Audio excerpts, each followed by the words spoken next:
Viksit budget 2026 తెలంగాణను అభివృద్ధి పదంలో వేగంగా ముందుకు తీసుకెళ్లే చారిత్రాత్మక బడ్జెట్ అని బీజేపీ జాతీయ అధికార ప్రతినిధి సయ్యద్ జాఫర్ ఇస్లాం అన్నారు. హన్మకొండ హంటర్ రోడ్లోని వేద బ్యాంకెట్ హాల్లో హన్మకొండ జిల్లా అధ్యక్షులు కొలను సంతోష్ రెడ్డి ఆధ్వర్యంలో నిర్వహించిన మీడియా సమావేశంలో బీజేపీ వరంగల్ జిల్లా అధ్యక్షులు ఘంటా రవి, మాజీ అధ్యక్షురాలు రావు పద్మారెడ్డి, నేతలు ఎర్రబెల్లి ప్రదీప్రావు, గురుమూర్తి శివకుమార్, రావు అమరేందర్ రెడ్డి తదితరులు పాల్గొన్నారు. संतोष जी ने कहा कि इस बार जो ऐतिहासिक बजट आया है, इस पूरे 25 साल का ये बजट है, जो हमारा दूसरा क्वार्टर इस सेंचुरी का शुरू हुआ उसका पहला बजट है और बहुत ही महत्वपूर्ण बजट है। ये रोड मैप बताता है कि अगले आने वाले 25 साल में देश किस तरह से उन्नति करेगा, किस तरह से डेवलपमेंट होगा, प्रोग्रेस देश का क्या होगा, इसलिए और कैसे हम एक इमर्जिंग इकोनॉमी से एक विकसित भारत मतलब डेवलप्ड इकोनॉमी बनेंगे, उसके बारे में इस बजट में खासकर सरकार ने पॉपुलिज्म को किनारे रखा कि पॉपुलिस्ट बजट नहीं देना है बल्कि प्रो ग्रोथ बजट देना है। एक ऐसा बजट देना है जिससे देश की दिशा और आगे आने वाले युवा पीढ़ी के लिए एक बजट देना है। उसी की पूरी चिंता की आदरणीय प्रधानमंत्री जी ने, जो उनका विजन है और जो इंटेंशन है कि देश को कहाँ ले जाना है, उस दिशा उसका जो पूरा जो दिखता है इस बजट में, उनकी सोच जो है दिखती है। देखिए, इस बजट में सबसे खास बात है कि हमने फोकस किया है ग्रोथ को।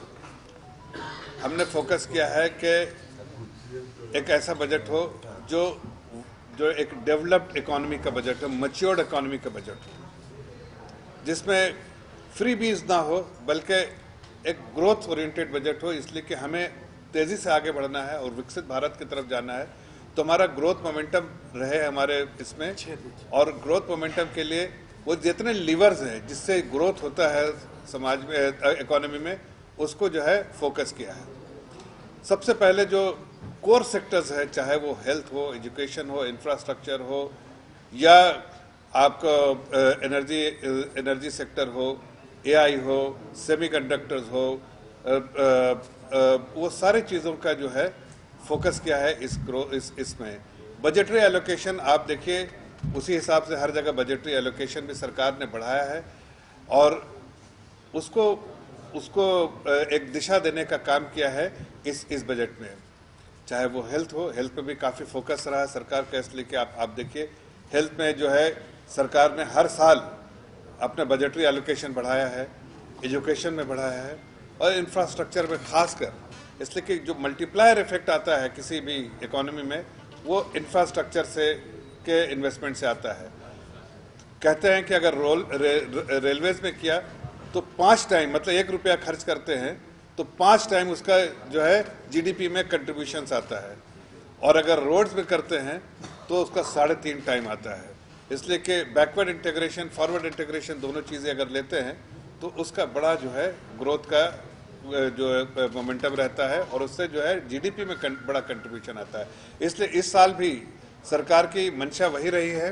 इस बार भी जो इंजन है ऑफ ग्रोथ, वो फिर इस साल का जो कैपिटल एक्सपेंडिचर रहा है, आप देखिए 12,20,000 करोड़ का आवंटन किया गया है, जो बजटरी एलोकेशन किया गया है इस बार कैपिटल एक्सपेंडिचर के लिए। उसमें रेलवेज भी है, रोड्स भी है, और ख़ास के इस बार खास के जो सरकार ने फोकस किया है वो अर्बन इंफ्रास्ट्रक्चर पे बहुत फोकस किया है। टियर 2, टियर 3 सिटीज़ को में डेवलपमेंट, जो खाली पॉपुलेशन नहीं बढ़े, वहाँ जो विकास हो, उस पर जो है सरकार का बहुत बड़ा फोकस रहा है कि अगर अर्बन इंफ्रास्ट्रक्चर बढ़ेगा तो जाहिर है उसमें ग्रोथ ज़्यादा मोमेंटम रहेगा। इसलिए सरकार की कोशिश ही इस बार रही है कि जो इकोनॉमी को बढ़ाने के लिए जो है अपने टियर 2, टियर 3 सिटीज़ को आगे बढ़ना चाहिए। पहले बार जो फोकस होता था, पहले मेट्रोज़ में फोकस होता था। मेट्रो के बियॉन्ड जो है इंफ्रास्ट्रक्चर जो है, चाहे रिंग रोड हो, आप जैसे हैदराबाद को देखिए, हैदराबाद के बाहर आउटर रिंग रोड है, क्यों? इससे विकास हुआ है, तेज़ी से गाड़ियाँ निकलती है, टाइम बचता है, बहुत सारी चीज़ें। इसी तरह का विकास जो है अब जो है छोटे छोटे शहरों में होगा कि वहाँ के जो है अर्बन इंफ्रास्ट्रक्चर, चाहे ऑटो रिंग रोड हो, चाहे वहाँ की सड़कें हो, वो कनेक्टिविटी हो, वो सब जो है बढ़ाई जाएगी और उससे जो है विकास होगा।